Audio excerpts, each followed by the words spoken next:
Oras na sa ating politiho. Uy, bilis, politiko na. Eto, ang politikong ito Okay. ay napabalitang nakabuntis ng dating nobya pero hindi itinuloy. Hindi tinuloy.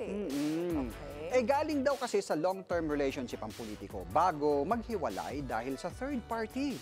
So, sino yung nabuntis niya? Si long-term relationship? Yung long-term relationship, oo. Kasi kaso may May third party. third party. So, sinabi niya sa girl na iwag ituloy yung pagbubuntis. Okay. Open secret ang pag-utos ng politiko na wag nang wag nang ituloy yung pagbubuntis. Talaga, parang Ng kanyang dami dating atang nobya. aapela ng ganyan. Oo nga, medyo... Kasi politiko ka, dapat you uphold Oo. the highest moral Correct. ascendancy. Etong si- Supposedly. Etong si politiko, medyo sadsad man sa looks at body build. Grabe. Matinik pa rin sa mga chika babes.